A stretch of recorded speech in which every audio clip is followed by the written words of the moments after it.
She promised to be home by sunset.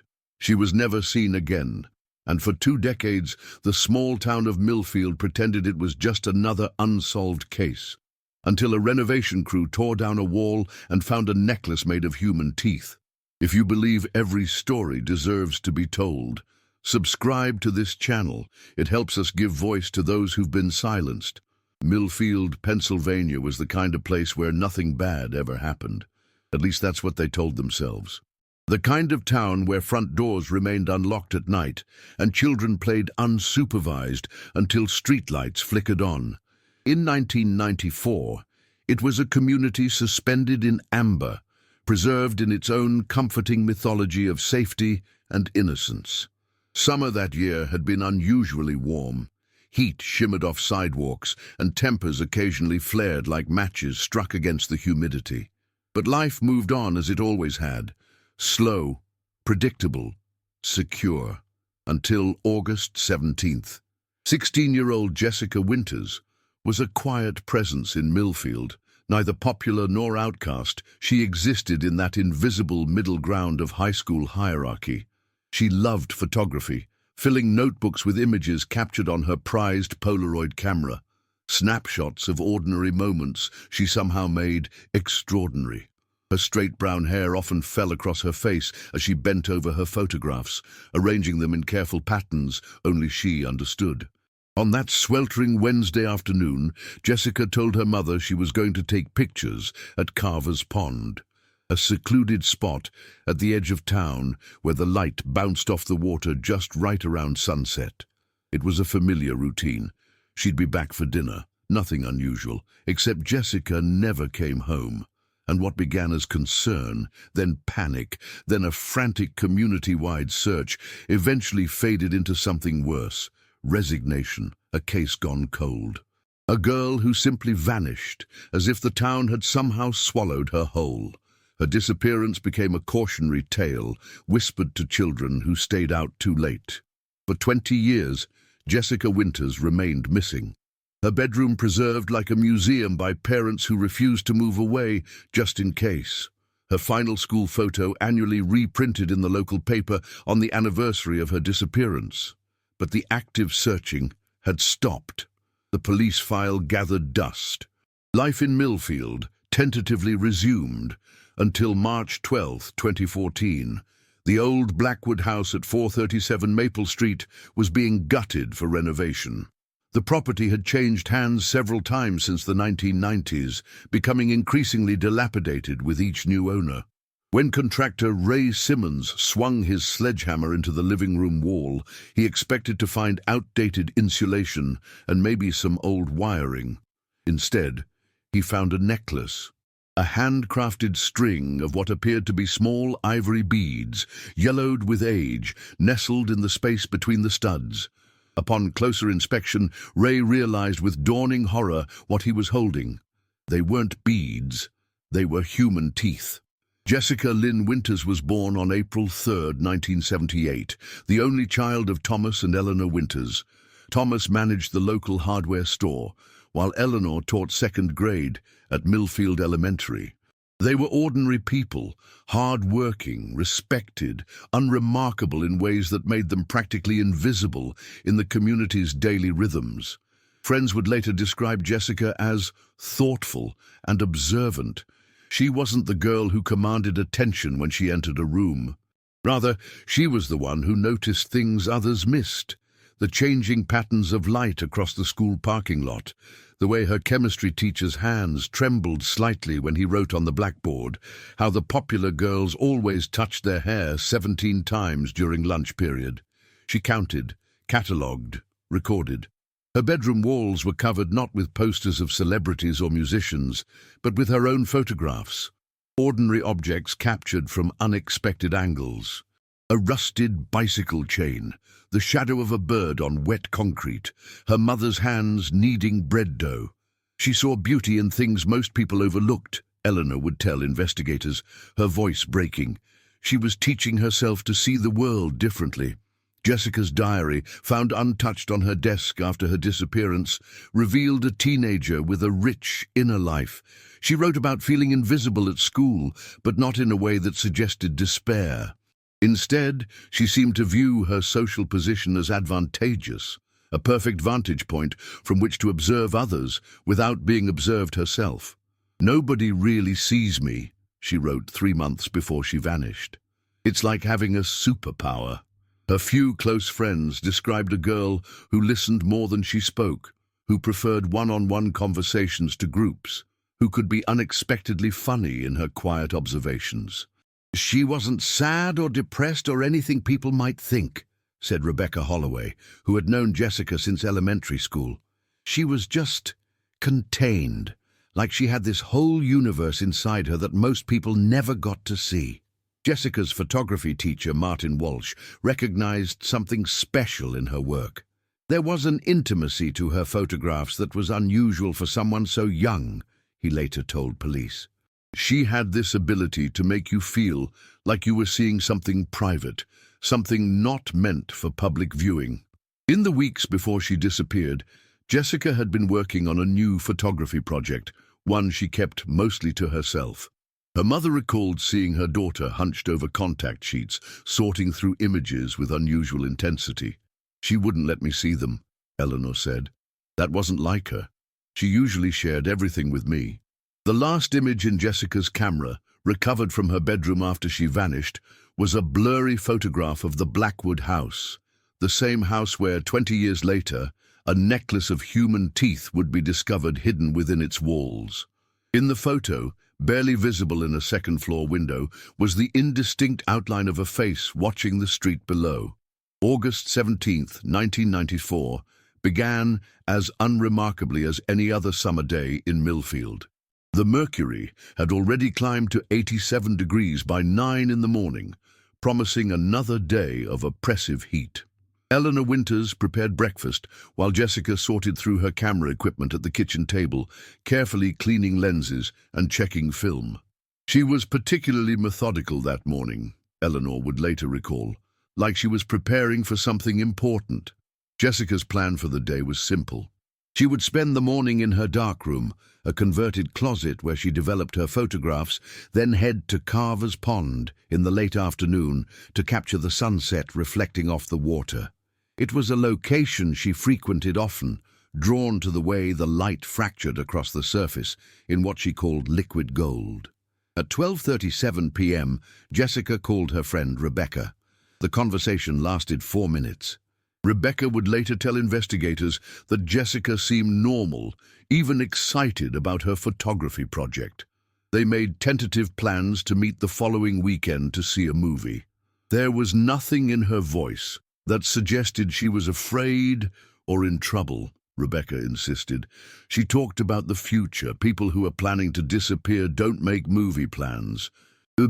At approximately 3:15 p.m., Jessica left her house carrying her camera bag, a small backpack containing extra film and her photography notebook, and a water bottle. She wore blue jean shorts, a white t-shirt with a faded sunflower print, and black Converse sneakers. Her hair was pulled back in a ponytail. Eleanor remembers the last words her daughter spoke. "The light's going to be perfect today. I can feel it." Jessica's route to Carver's Pond would have taken her down Elm Street, past the public library, and along the narrow dirt path that skirted the edge of the woods. Several residents reported seeing her walking alone, camera hanging around her neck. Mrs. Gladys Porter, then 73, was watering plants on her front porch when Jessica passed by. "She stopped to admire my hydrangeas," Mrs. Porter told police, "said they'd make a beautiful photograph in this light." Such a polite girl, always noticed the little things. Jessica was last seen alive by Kyle Jenkins, a classmate who was mowing his family's lawn. He waved to her as she walked past. According to Kyle, Jessica lifted her camera in response, snapped his picture, and continued on her way. The time was approximately 3:40 p.m. She seemed completely normal, Kyle said, focused on her photography like always. What happened next remains largely unknown. Jessica never arrived at Carver's Pond.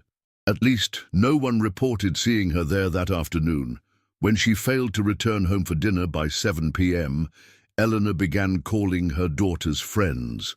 By 8:30 p.m., Thomas Winters had driven to Carver's Pond to look for her. He found nothing, no sign that Jessica had ever been there. At 9:17 p.m., the Winters reported their daughter missing to the Millfield Police Department. Officer Daniel Hayes took the initial report. In his notes from that evening he wrote, "Parents concerned, but no immediate evidence of foul play. Subject is 16, no history of running away.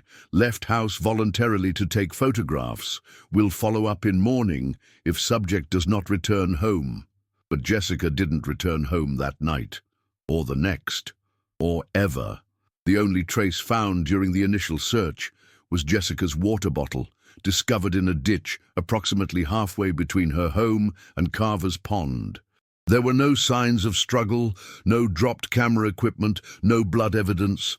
Jessica Winters had simply vanished along with her camera, her backpack, and the photographs she'd been so excited to take. 20 years later, when Ray Simmons would find a necklace of human teeth hidden inside the wall of the old Blackwood house, investigators would finally begin to piece together what might have happened during those missing hours on that sweltering August afternoon.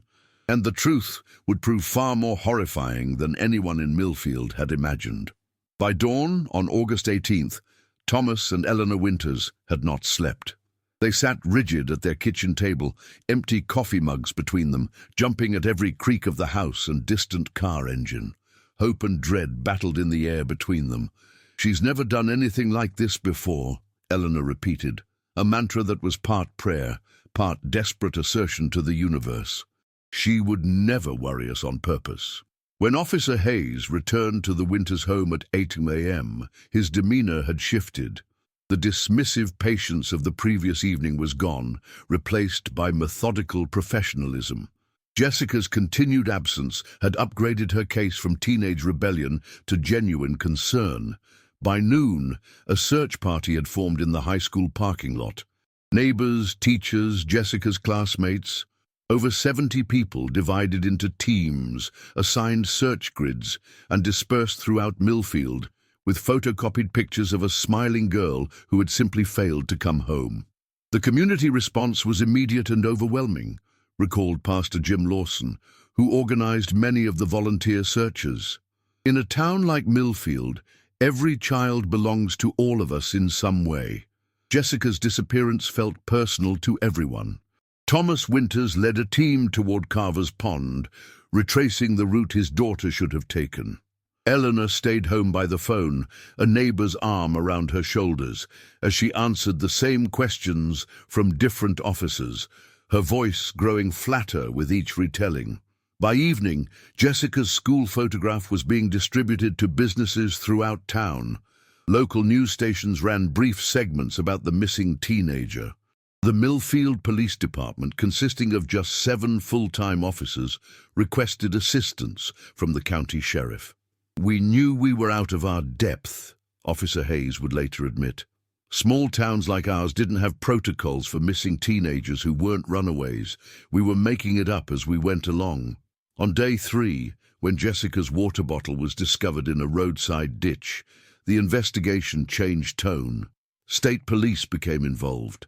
The word abduction was first used officially.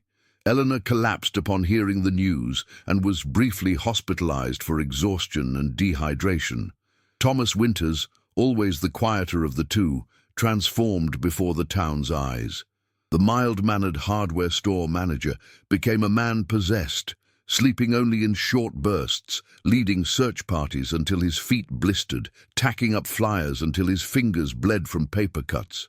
"He aged 10 years in that first week," said Frank Delaney, Thomas's oldest friend. "It was like watching someone burn from the inside out." By the 2-week mark, the searches had grown smaller.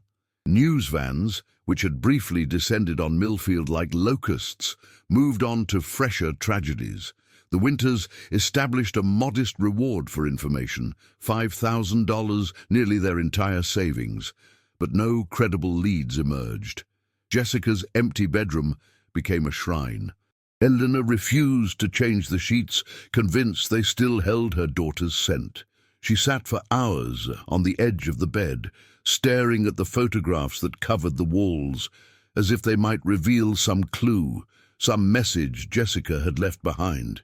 Thomas threw himself into the investigation with increasingly desperate energy. He began building a massive timeline on the dining room wall.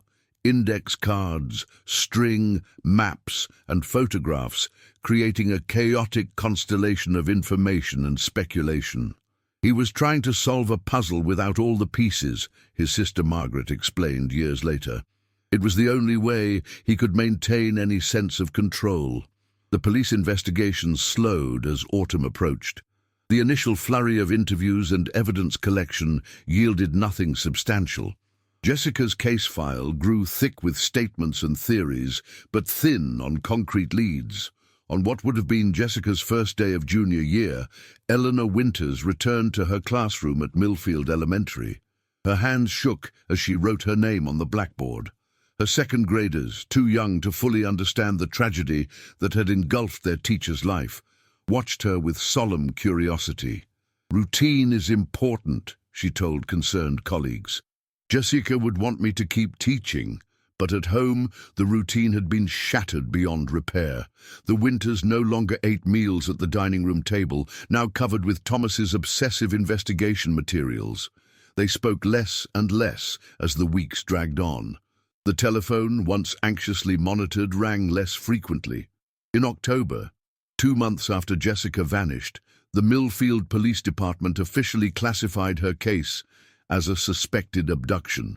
But with no body, no ransom demand, and no witnesses, the investigation stalled.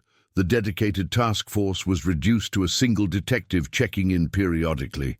By Christmas, the Winters sat beneath a tree with a single wrapped gift, a new photography book for a daughter who wasn't there to open it. They added it to the growing collection in Jessica's room, presents for birthdays and holidays that would never be celebrated.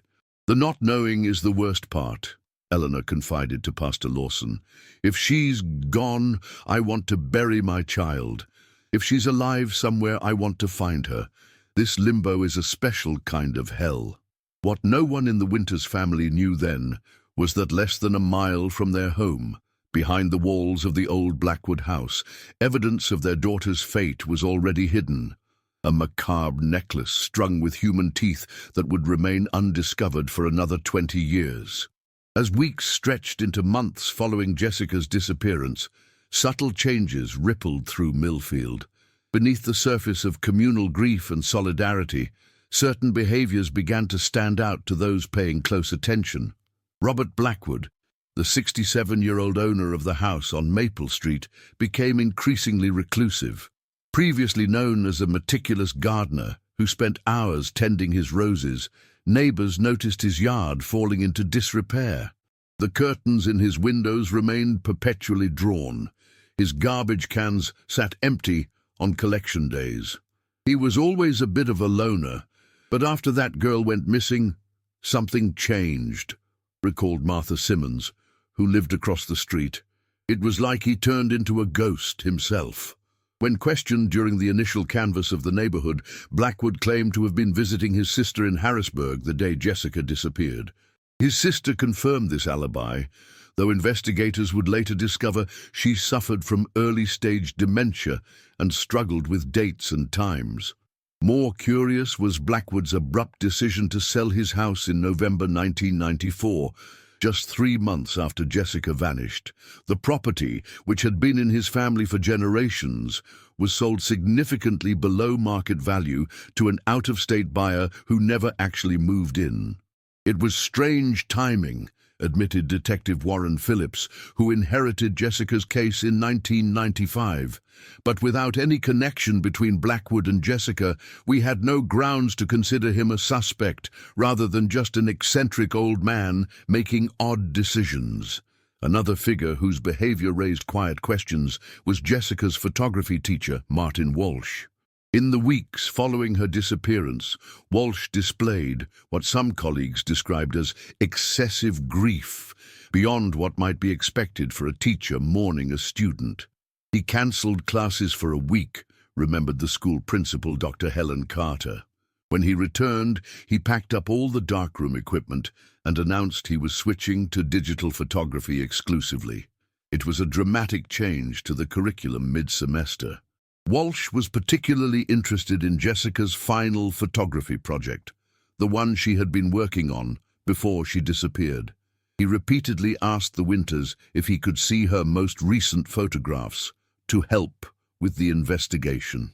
When told the camera had disappeared along with Jessica, witnesses described Walsh as becoming visibly agitated. He kept saying her work was important and revelatory. Eleanor Winters noted in her journal. Those were the exact words. Revelatory. What did Jessica reveal in those photographs that was so important?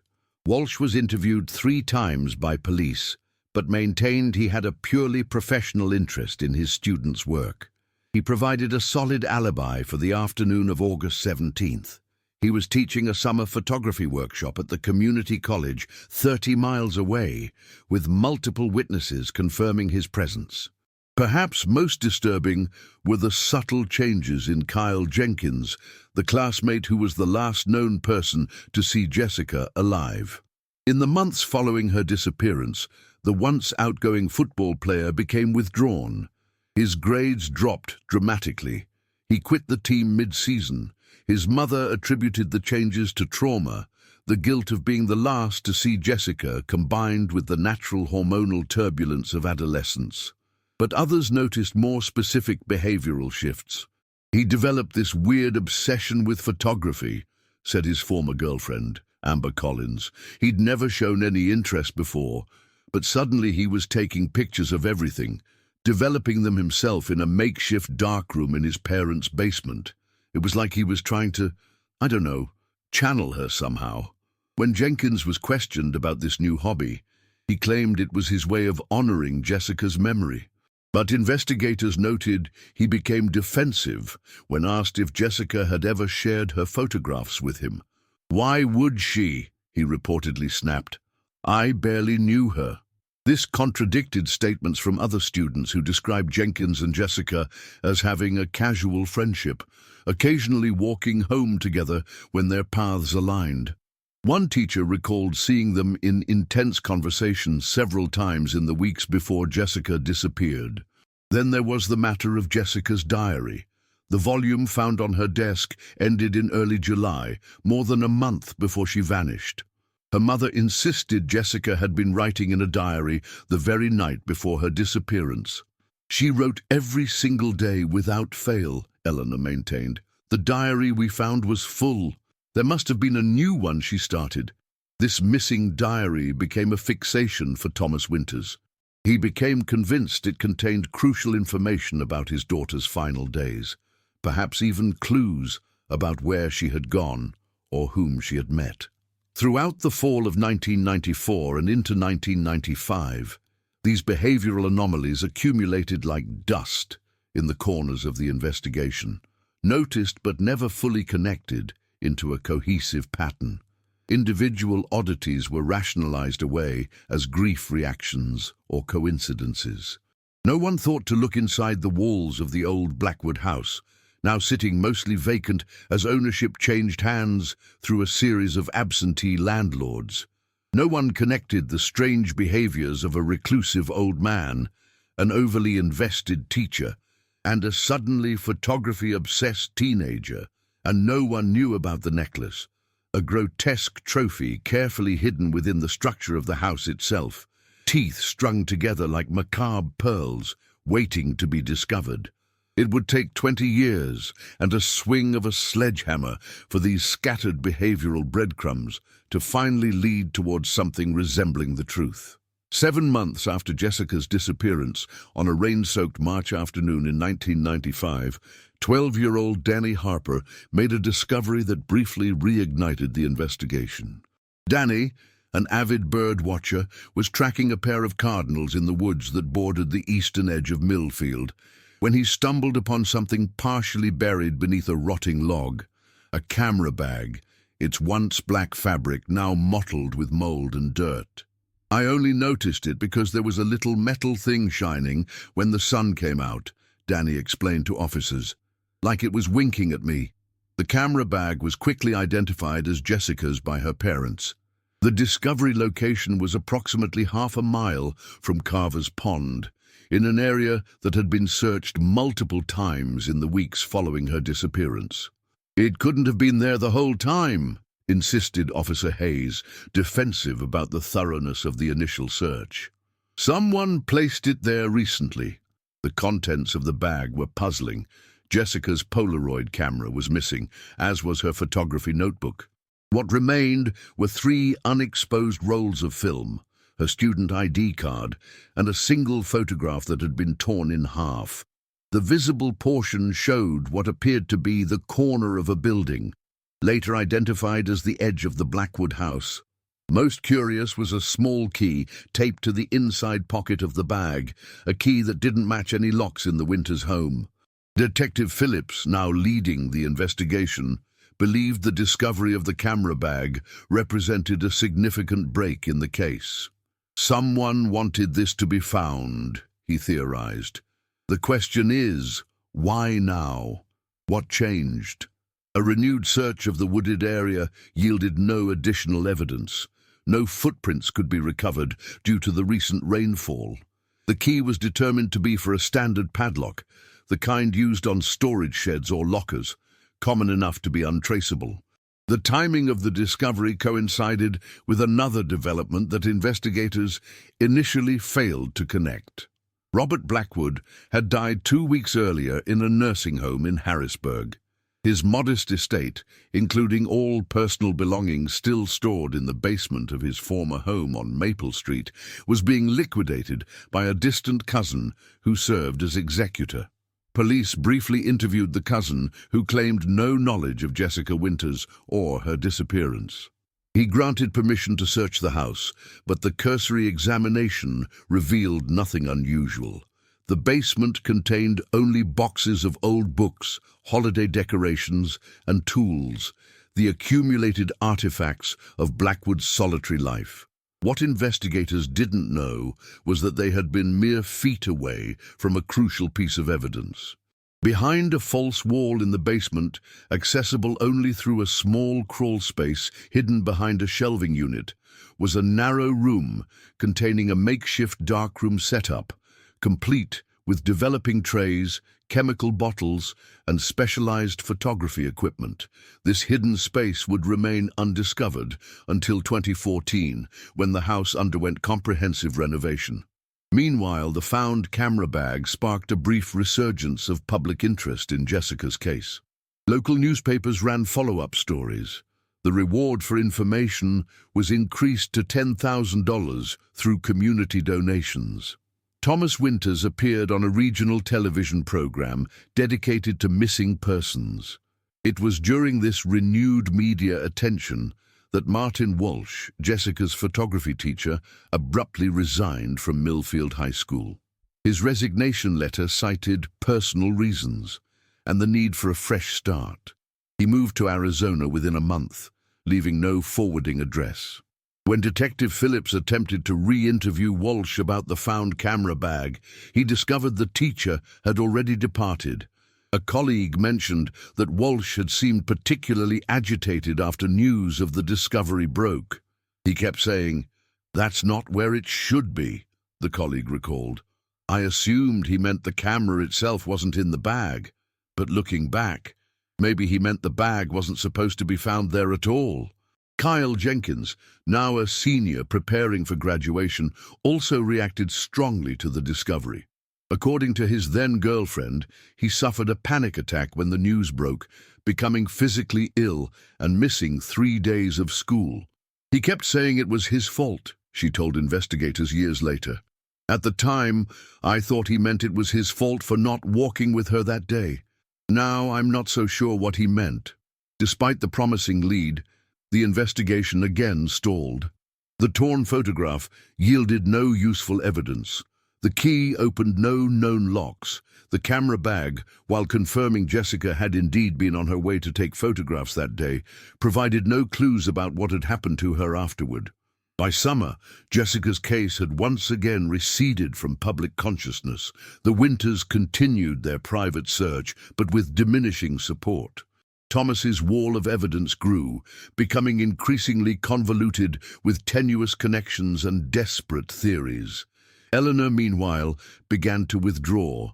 The brief hope sparked by finding the camera bag, followed by crushing disappointment, had taken a toll. She retired from teaching the following year, rarely leaving the house except to visit the small memorial bench that had been installed near Carver's Pond. What no one realized was that the discovery of the camera bag had indeed been deliberate, a calculated move in a complex game of psychological chess being played by someone who knew exactly what had happened to Jessica Winters. The camera bag had been planted not to provide answers, but to test whether its discovery would lead investigators to the truth.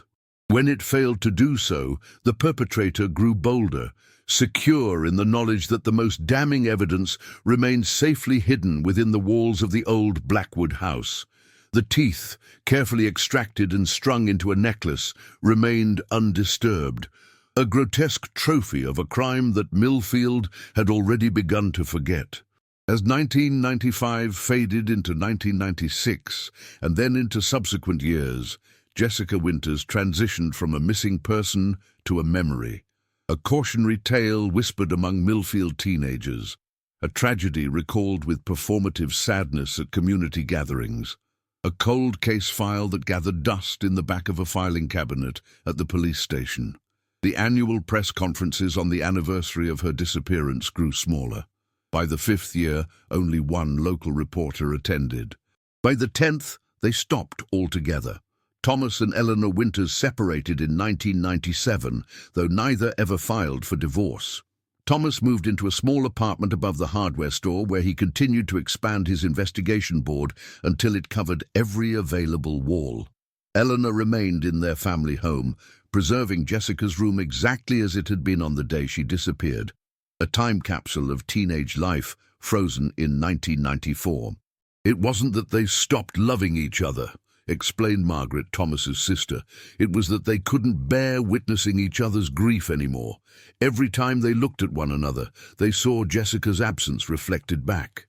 Detective Phillips retired in 2001. Jessica's case file was transferred to Detective Samantha Reeves, who reviewed it once, deemed it unpromising, and filed it away. The reward money, never claimed, was eventually donated to a national organization that created databases for missing persons. The town of Millfield itself changed. The hardware store where Thomas worked was replaced by a chain retailer. Carver's Pond was partially drained to make way for a housing development. The high school where Jessica had been a junior was renovated, her locker removed during construction. Physical traces of her existence slowly erased themselves from the landscape.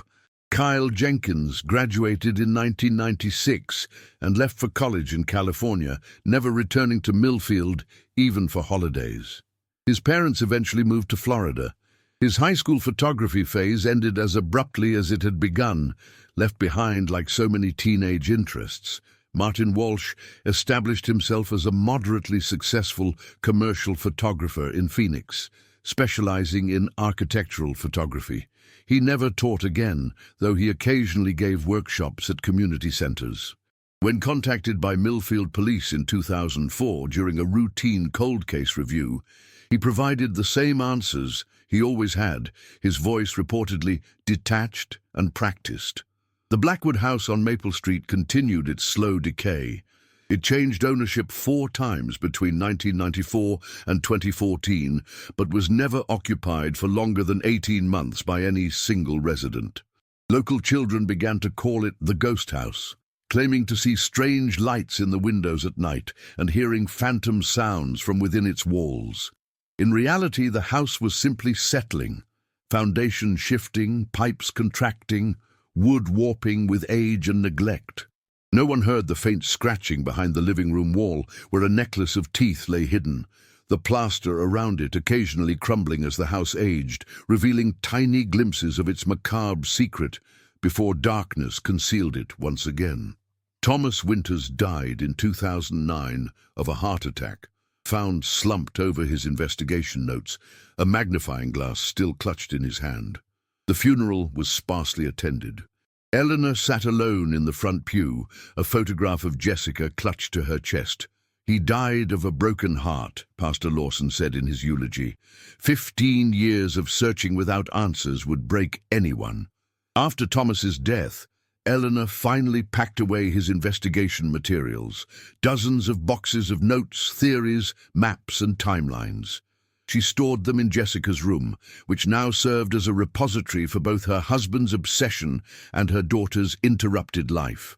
By 2014, Jessica Winters had been missing for nearly half her life. Had she lived, she would have been 36 years old. Eleanor sometimes tried to imagine what her daughter might look like now, whether she would have married, had children, pursued photography professionally. These imaginings were both comfort and torture. The 20th anniversary of Jessica's disappearance passed without public acknowledgement.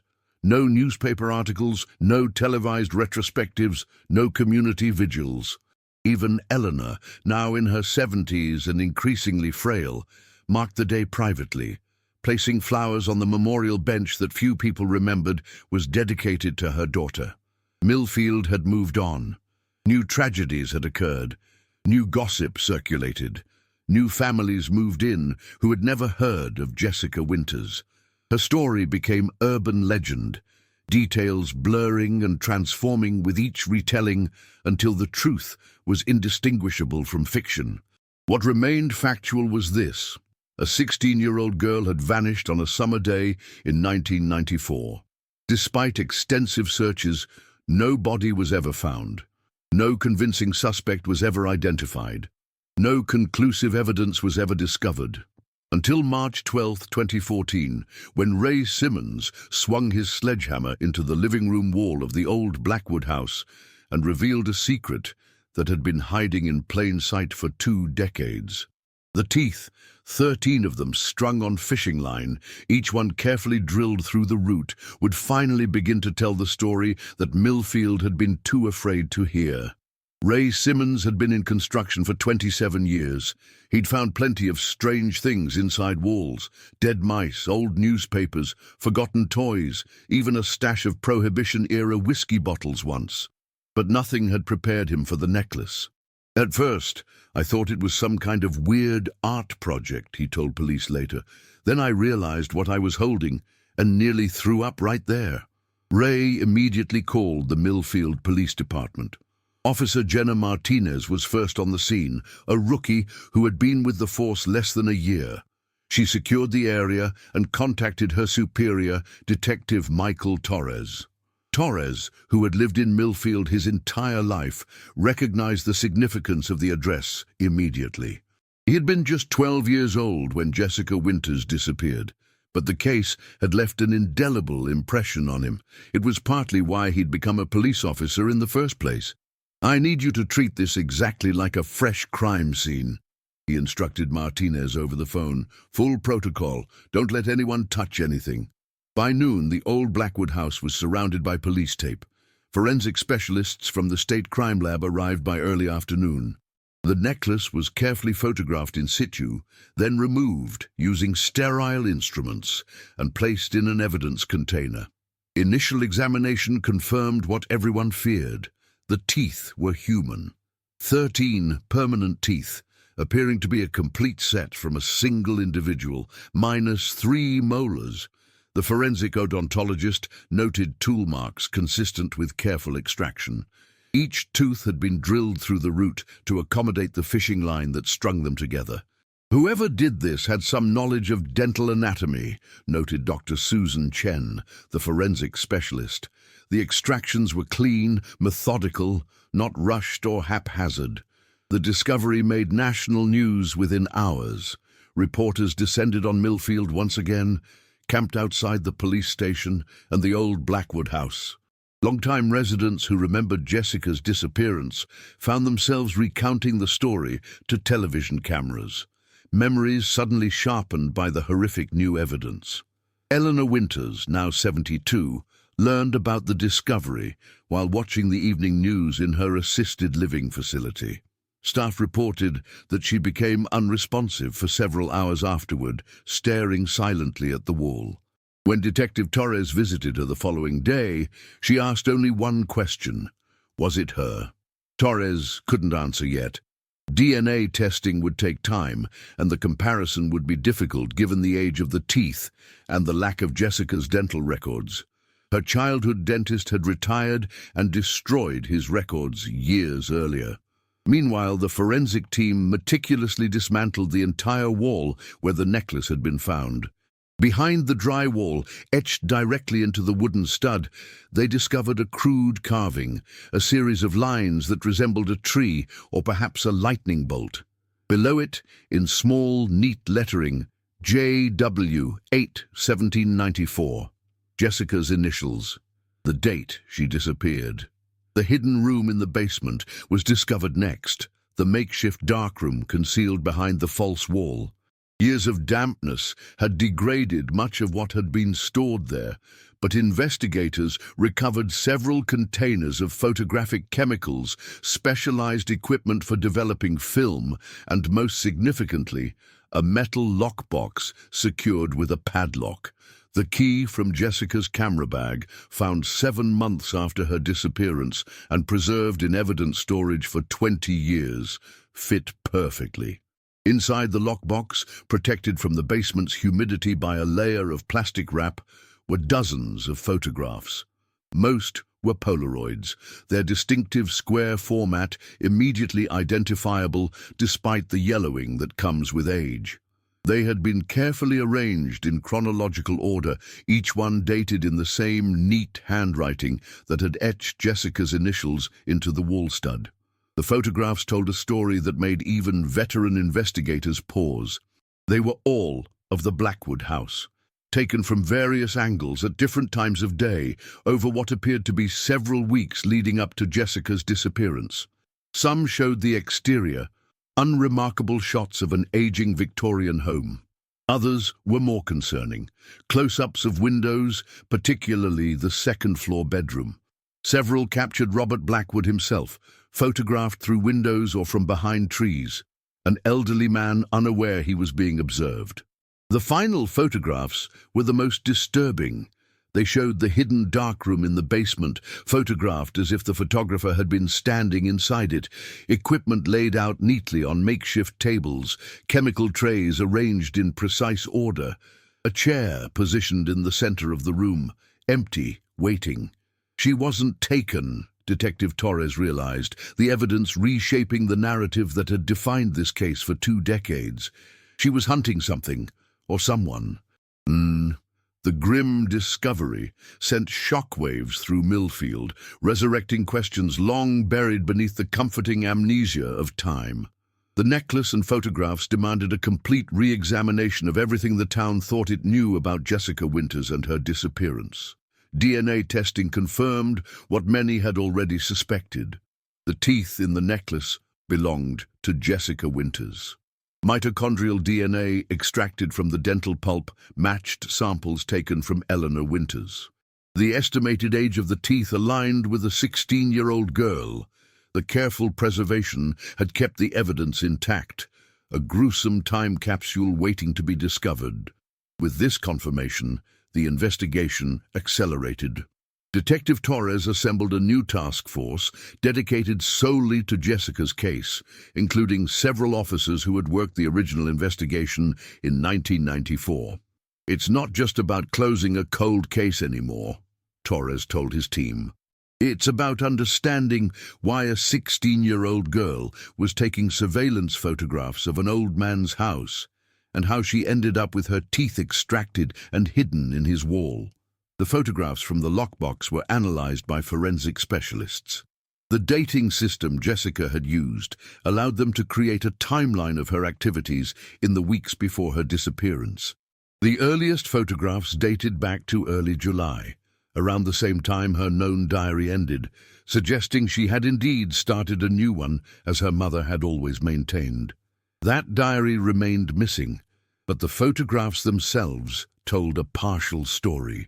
Jessica had been conducting what could only be described as an amateur surveillance operation on the Blackwood house, documenting comings and goings, focusing particularly on the basement windows and a secondary entrance at the rear of the property. This wasn't random, noted FBI behavioral analyst Dr. Emma Patel, brought in to consult on the case. This was methodical, planned observation. She was investigating something specific. The question was, what had drawn Jessica's attention to the Blackwood house in the first place? The answer came from an unexpected source. Rebecca Holloway, Jessica's childhood friend, now living in Seattle, flew back to Millfield after seeing news of the discovery. She brought with her something she had kept for 20 years, a letter Jessica had mailed to her just days before her disappearance. "I always thought it was just teenage dramatics," Rebecca explained, handing over the yellowed envelope. "But after seeing the news, I realized she might have been telling the truth." The letter, written in Jessica's distinctive handwriting, described her growing suspicion that Robert Blackwood was not the reclusive, harmless old man the town believed him to be. According to Jessica, she had accidentally photographed something through his basement window while taking pictures of birds in his garden. "I developed the film yesterday," she wrote. "There's a girl's shoe on his workbench. The same pink sneaker that was in the missing poster for that girl from Oak Ridge last year. The one they never found. I'm going back to get better pictures. Proof. Don't tell anyone yet. They wouldn't believe me without evidence." The girl Jessica referenced was 13-year-old Lily Chen, who had disappeared from the neighboring town of Oak Ridge in 1993. Her case had never been solved, and there had been no known connection to Millfield or Robert Blackwood. With this new information, investigators obtained warrants to search property records, financial statements, and employment history for Robert Blackwood going back 40 years. The picture that emerged was disturbing. Blackwood had worked as a school janitor in 5 different districts across 3 states between 1965 and 1992, moving every few years. Each location coincided with at least one unsolved disappearance of a young girl. None had ever been connected to him, and no bodies had ever been found. His final position before retirement was at Oak Ridge Middle School, where Lily Chen had been a student. "He was hiding in plain sight," Torres said during a press conference. "Using his age and unassuming appearance as camouflage, no one looks twice at the elderly maintenance man." The most damning evidence came from the forensic examination of the hidden darkroom. Despite years of degradation, luminol testing revealed blood evidence on the floor and walls. DNA analysis matched some samples to Jessica Winters. Others indicated at least 2 additional victims, though degradation prevented complete profiles from being developed. Investigators now believe Robert Blackwood had been operating as a predator for decades, using his positions at schools to identify victims. The darkroom had served as both a processing area for his own disturbing photography and eventually as a killing room. The teeth necklace represented a trophy, a physical memento of his final victim before age and health forced him to abandon his hunting grounds. His hasty sale of the house after Jessica's disappearance had been an attempt to distance himself from the evidence hidden within its walls. What Blackwood never anticipated was that his final victim had been stalking him just as surely as he had stalked others. Jessica Winters, armed with nothing but a camera and teenage determination, had stumbled upon evidence of his crimes and appointed herself investigator, never realizing she was walking directly into his trap. Eleanor Winters received the news about her daughter with quiet dignity. She was trying to save someone else, she told reporters gathered outside her assisted living facility. "That sounds exactly like my Jessica." As investigators continued to build their case posthumously against Robert Blackwood, one crucial question remained unanswered. How had Jessica's camera bag ended up in the woods 7 months after her disappearance, and who had placed it there? The answer would reveal one final, heartbreaking twist in a case that had haunted Millfield for 2 decades. As investigators worked backward from the physical evidence in the Blackwood house, they began re-interviewing key witnesses from the original investigation. Among them was Kyle Jenkins, the last person known to have seen Jessica alive. Jenkins, now 36 and working as an investment banker in San Francisco, initially refused to speak with police. When informed that officers were prepared to travel to California with a court order if necessary, he reluctantly agreed to a video interview. The man who appeared on Detective Torres' computer screen bore little resemblance to the teenager from the case files. Jenkins was now balding slightly, with the polished appearance of corporate success. But as Torres began asking questions about August 17, 1994, the facade quickly crumbled. "I've been waiting for this call for 20 years, Jenkins said, his voice breaking. "I always knew someone would eventually find something."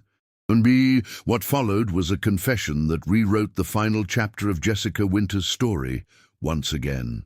According to Jenkins, he had not merely waved to Jessica as she walked past his house that afternoon. He had spoken to her, asked about her photography project. Jessica, excited by her amateur investigation and perhaps seeking validation, had shown him several of the photographs she'd taken of the Blackwood house. "She told me she thought the old man had done something terrible," Jenkins recalled, "that she was going to get proof. I thought it was just, I don't know, a weird hobby or something. I didn't take it seriously." Jenkins had laughed at her, called her conspiracy theories stupid. Jessica had become angry, storming off toward Carver's Pond. Jenkins, feeling bad about their argument, decided to follow her 20 minutes later to apologize. He arrived at Carver's Pond to find it empty. Assuming Jessica had changed her plans, he started walking back toward town. That's when he saw her, not at the pond, but cutting through the woods directly toward the back entrance of the Blackwood house, camera in hand. "I called out to her, but she either didn't hear me or ignored me," Jenkins said. "She disappeared around the side of the house. I followed but stayed back. I don't know why. Maybe I was scared, or maybe I thought she'd be mad if she knew I was following her." From his vantage point behind a storage shed, Jenkins watched as Jessica approached the basement entrance. To his surprise, the door opened before she reached it. Robert Blackwood emerged, greeting her like an expected visitor. They talked for maybe a minute. I couldn't hear what they were saying. Then she went inside with him, willingly. The door closed. That was the last time I saw her alive. Jenkins, then just 17, panicked. He ran home, told no one what he had seen. Days passed, then weeks. Search parties combed the woods and dragged Carver's Pond while he remained silent, convinced that speaking up would somehow implicate him in whatever had happened. I kept thinking she might just show up again, that maybe there was some innocent explanation. I was a coward. As months passed and Jessica remained missing, guilt consumed him. He developed insomnia, lost weight, withdrew from friends. The photography obsession that investigators had noted was his way of connecting with what Jessica had been doing, trying to understand her, to somehow make amends for his silence. I started taking pictures of the Blackwood house too. At night, when no one would see me, I don't know what I thought I'd find. He was already gone by then. Still, the breaking point came in March 1995, when Jenkins discovered Jessica's camera bag hidden in Blackwood's now-abandoned shed during one of his nighttime vigils. Inside was her camera and a roll of exposed film. I took it home, developed the film myself, using books from the library to figure out how. The pictures, they were all of Blackwood's basement. The last one showed some kind of dental tools laid out on a tray. Horrified by what he'd found, but still too afraid to come forward, Jenkins made a compromise with his conscience. He removed the film and Jessica's notebook from the bag, then planted the bag in the woods where it would likely be found, adding the key he'd discovered taped to the bottom of the camera. I thought if they found the bag, they'd search his house more thoroughly, find whatever was in that basement. But they didn't. They didn't look hard enough. Jenkins kept the notebook and negatives, originally intending to anonymously mail them to the police, but fear prevailed. He buried them in a metal box in his parents' backyard, then left for college without ever retrieving them.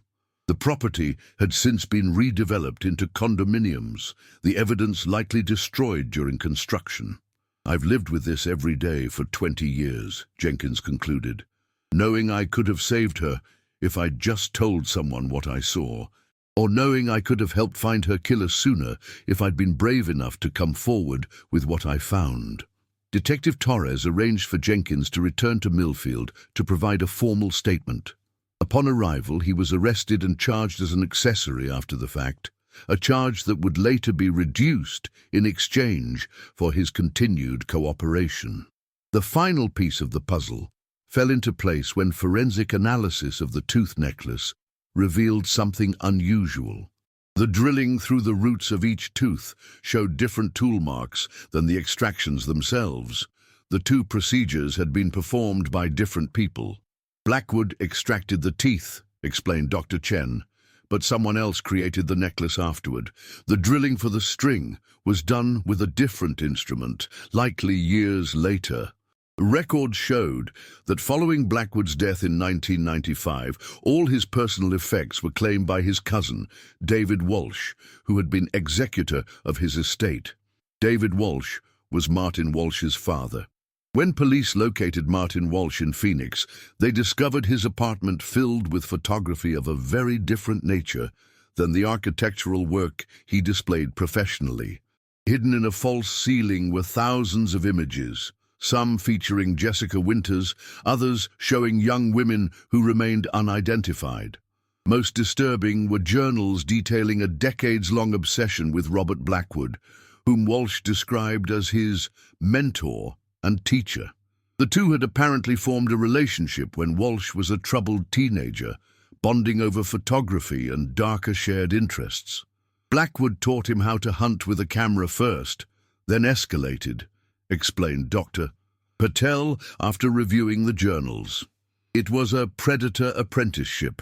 When Blackwood became too old to continue his activities, Walsh took up the mantle. Jessica had unknowingly entrusted her suspicions to one of Blackwood's protégés when she shared her concerns with her photography teacher. Walsh had alerted Blackwood, who prepared a trap for the girl who had come too close to exposing him. After Blackwood's death, Walsh had returned to the house, retrieved Jessica's teeth that his mentor had extracted and preserved, and created the necklace as a memento. He had hidden it within the wall during one of his clandestine visits to the house, never imagining that renovation would eventually reveal his tribute. Martin Walsh was arrested and charged with multiple counts of evidence tampering, accessory to murder, and based on evidence found in his apartment, suspicion of continuing Blackwood's legacy with victims of his own. 20 years after she disappeared, the full truth about Jessica Winters had finally emerged. She hadn't been a random victim or a runaway. She had been an amateur detective who stumbled onto a serial predator's trail and paid the ultimate price for her courage. In the aftermath of these revelations, Millfield struggled to reconcile the new narrative with the story they had told themselves for 2 decades. Jessica Winters was no longer just a missing girl, a tragedy to be mourned from a distance. She had been actively hunting a monster in their midst, one they had failed to see. "We all looked right past him," admitted former Officer Hayes, now retired. "We saw an odd old man, but never a predator. Jessica saw what we couldn't or wouldn't." The town held a memorial service at Carver's Pond, where Jessica had never actually gone that fateful day. Hundreds attended, many bringing cameras in tribute to her investigative spirit. Eleanor Winters, frail but determined, spoke briefly about her daughter's sense of justice. "Jessica couldn't look away once she suspected the truth," she said. "That was both her greatest strength and what led to her death.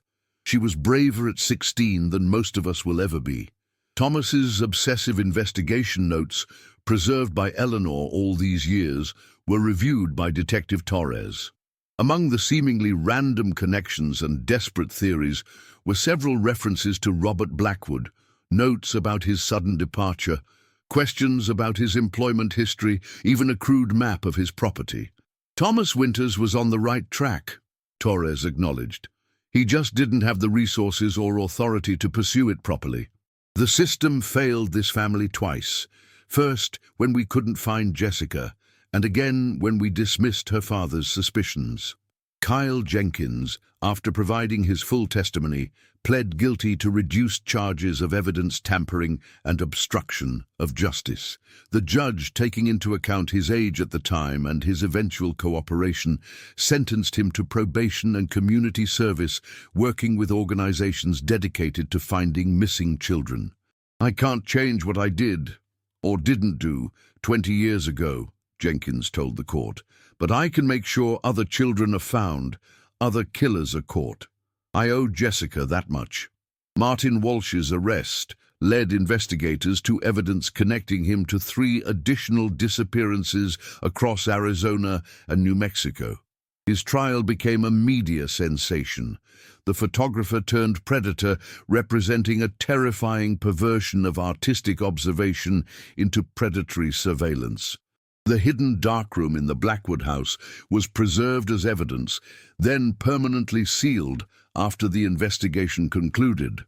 The house itself was eventually demolished, the property converted into a small memorial garden dedicated to Jessica and other victims of violence. As the case garnered national attention, Jessica's photography gained a posthumous audience. The surveillance images she had taken of the Blackwood house, while evidentiary in nature, revealed a talented eye for composition and light. Art professors noted her intuitive understanding of visual storytelling. "She was documenting evil," noted one curator, who organized an exhibition of the photographs deemed appropriate for public viewing. "Using light and shadow to expose darkness most people never see." Eleanor Winters, with the help of a publisher, collected Jessica's earlier photographs into a book titled What Jessica Saw. The proceeds established a scholarship for young photojournalists interested in investigative work.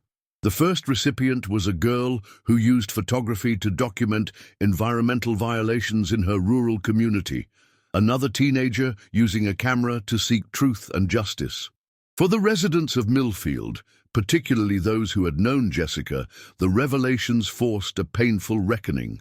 How many had dismissed her as just another quiet teenager? How many had failed to see her determination, her courage, her moral compass? Rebecca Holloway established a foundation in Jessica's name, focused on teaching young people about personal safety while encouraging their pursuit of truth. Jessica wasn't reckless, Rebecca insisted in interviews. She was determined. The problem wasn't her investigation. It was that she had to conduct it alone because no one would have believed her. Detective Torres, whose career had been fundamentally shaped by the case, kept a photograph of Jessica on his desk. Not the school portrait that had appeared on missing posters, but one of her own photographs showing light streaming through trees. "It reminds me to look for what others might miss," he explained. "To believe victims and witnesses even when their stories seem unlikely. Jessica Winters made me a better detective, 20 years after she disappeared." The case changed how Millfield saw itself. No longer a safe, sleepy town where nothing bad happened, but a community that had harbored darkness without recognizing it. This new self-awareness led to increased community vigilance, better resources for young people, and a commitment to never again dismiss someone's concerns simply because they came from a teenager. Perhaps the most profound legacy was how Jessica's story affected other young people who learned about her. In an age of true crime fascination, hers became not just another tragedy to consume, but an example of teenage moral courage, flawed and ultimately fatal, but born from a genuine desire for justice. For the first time in 20 years, Jessica Winters was remembered not just for her disappearance, but for who she had been and what she had tried to do. Not just a victim, but a detective in her own right. not just a cautionary tale, but an inspiration. Chapter 12. Symbolic Closure On. A crisp autumn day in 2015, 1 year after the discovery of the tooth necklace, Eleanor Winters stood beside an unmarked grave in Millfield Cemetery. After extensive forensic examination, the fragments of Jessica's remains that could be recovered from the Blackwood property had finally been released for burial. The small, plain casket contained little. Some teeth that had not been part of the necklace, bone fragments discovered in the soil beneath the basement floor, a lock of hair preserved among Robert Blackwood's possessions. It wasn't much, but it was enough for Eleanor to finally lay her daughter to rest. A mother shouldn't have to piece her child back together like a puzzle, Eleanor whispered, as the casket was lowered into the ground. But at least now I know where she is. The headstone was simple marble, engraved with Jessica's name, her dates, and a single line: "She saw the truth and pursued it." Beneath these words was a small etching of a camera. As the small gathering dispersed, Detective Torres approached Eleanor with a box containing the last of Jessica's personal effects cleared for release from evidence. Among them was her Polaroid camera, recovered from Martin Walsh's apartment in Phoenix. "I thought you might want this," Torres said, placing it in Eleanor's weathered hands. Eleanor held the camera gently, running her fingers over the dials and buttons her daughter had once touched. "There's still film in it," she noted, seeing the counter showed one exposure remained. "Yes," Torres confirmed, "the last photograph she ever took, but never developed. The lab determined it's still viable if you wanted to." Eleanor considered this final connection to her daughter, the last image Jessica had seen through her viewfinder. What had she captured in those final moments? Evidence of Blackwood's crimes, something she hoped would save her own life, or simply something beautiful she wanted to preserve? After a moment of contemplation, Eleanor handed the camera back to Torres. "I don't need to see it," she said quietly. "Some things should remain private, even in death, especially in death." Jessica chose what to capture with her camera. That final choice should remain hers. Torres nodded, understanding. The undeveloped photograph would be preserved in the case file, a final piece of Jessica that would remain forever potential, never revealed. In the years that followed, Jessica's story spread beyond Millfield. Books were written, documentaries produced. Some focused on the sensational aspects: the tooth necklace, the predatory teacher, the decades of undetected crimes. But the best of them centered on Jessica herself, her quiet determination, her observant nature, the moral courage that drove her to investigate when others looked away.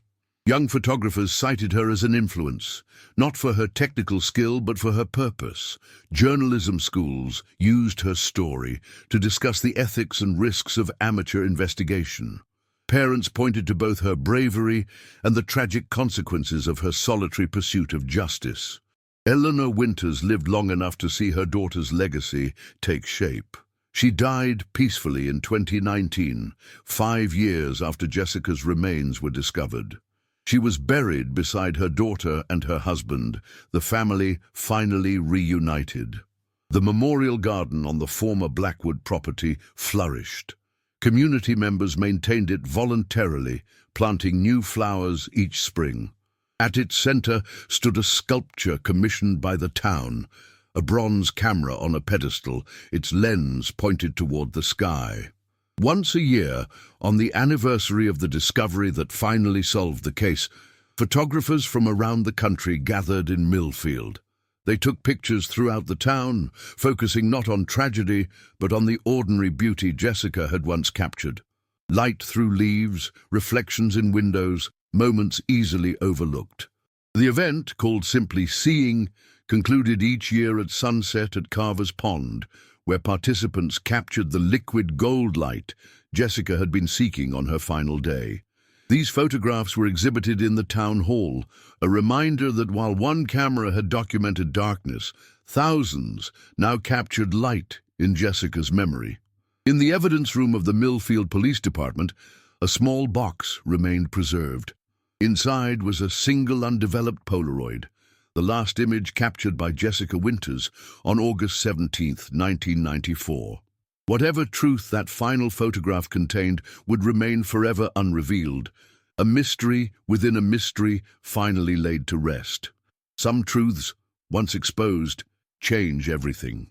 Others, like the image hidden within that undeveloped film, sometimes serve us better by remaining just beyond our reach, reminding us that even in the most thoroughly investigated cases, some questions will always remain unanswered. Jessica Winters had seen the truth and pursued it, regardless of the cost. Her legacy was not the horror of how she died, but the courage with which she had lived. Not the teeth preserved as trophies, but the eyes that had seen what others missed. Not the silence of her disappearance, but the voice her story eventually found. In the end, the girl who vanished in 1994 was finally, truly seen.